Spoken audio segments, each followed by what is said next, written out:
It is the year 17 AD. Marcus Aurelius, Emperor of Rome, is stationed on the northern frontier at Carnuntum. He is living in a freezing military tent, directing a brutal war against Germanic tribes, while a plague ravages his legions, and rumors of political betrayal swirl back home. Any rival, or order the execution of anyone in the empire without a moment of hesitation. The religion of his day offers him no moral friction either. Traditional Roman worship is highly transactional. You offer a sacrifice to Jupiter, and Jupiter grants you a military victory. It provides rituals for success, but zero guardrails against the psychological rot of absolute authority. Left unchecked, this level of power almost always fractures the human mind. We see it clearly in his son Commodus, who would eventually dress himself in a lion's skin, demand to be worshipped as Hercules, and slaughter civilians in the Colosseum for sport. This presents the central paradox of Marcus Aurelius. When a man has no master and no limits, how does he learn to master himself? His solution was to write. In the dark hours of the morning, inside that frontier tent, he began writing notes to himself in Greek. He never titled them. He never intended for anyone else to read them. Looking closely at these scribblings, we don't find polished academic treatises meant to impress other philosophers. We find a man actively coaching himself. He is listing his faults, scolding his own ego, and desperately trying to keep his mind from collapsing under the pressure of his reality. These pages show a man who didn't naturally possess discipline or sanity. He had to build them, word by word, every single night he spent on the frontier. The Stoics believed in a concept called the inner citadel, the idea that while the physical world is pure chaos, your own mind is a fortress where you maintain total control. But defending that citadel is exhausting. In Book 5, Marcus documents a literal argument he has with himself on a freezing morning. He has to drag himself out of bed, but his brain begs him to stay under the warm blankets. He actually writes down his own excuse, but this is pleasing.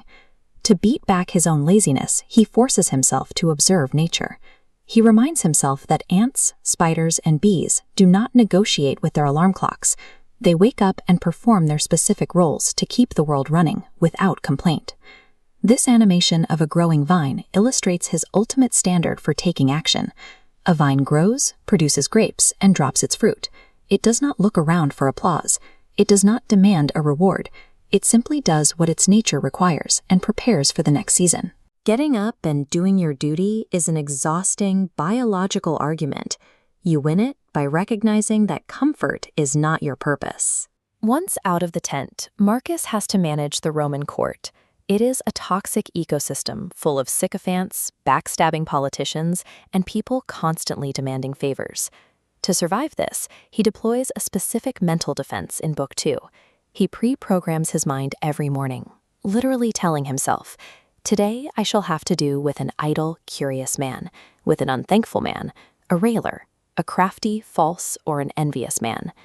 By expecting them, their behavior cannot surprise or trigger him. Then he cognitively reframes them. He reminds himself that these difficult people are still his kinsmen. They aren't acting out of pure, theatrical evil, but out of a blind ignorance of what is actually good.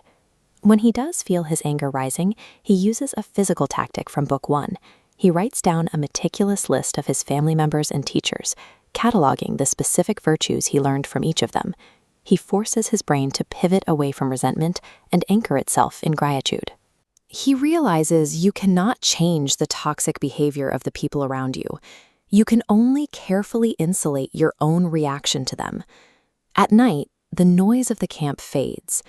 This is when the profound isolation and the crushing weight of ruling an empire become most acute. To relieve this anxiety, Marcus uses a zooming out technique from Book 4. He visualizes the entire inhabited Earth, recognizing it as nothing more than a tiny, insignificant point in an infinite void of space. He lists the men who commanded the very world he now rules, men like Augustus, who founded the empire. He points to legendary conquerors like Trajan, who expanded Rome to its absolute physical peak. He looks at his own adoptive grandfather, Hadrian. All of them wielded absolute power. All of them are dead, and their memories are already fading into obscurity. Instead of fighting this, Marcus finds deep comfort in the natural cycle of decay. He writes about the specific, quiet beauty of figs as they shrink and wrinkle, and olives right as they approach putrefaction. He concludes that seeking posthumous fame is entirely hollow. Accepting the absolute inevitability that you will be forgotten is the ultimate release valve for the pressure of building a legacy. Marcus Aurelius died near the frontier in 180 AD. He was a successful administrator and a capable soldier, completely exhausted by a lifetime of war. The physical empire he spent his life defending did not last. The borders were breached, the politics devolved, and the marble temples of Rome eventually collapsed into ruin. Rome fell, but the private notes he scribbled to himself in the dark have outlived the empire by nearly 2 millennia, still showing us how to stand against the same internal storms. Marcus demonstrates that centering the mind is muddy, repetitive work. If the man who ruled the known world needed daily reminders to survive his own ego, true power remains a strictly internal achievement.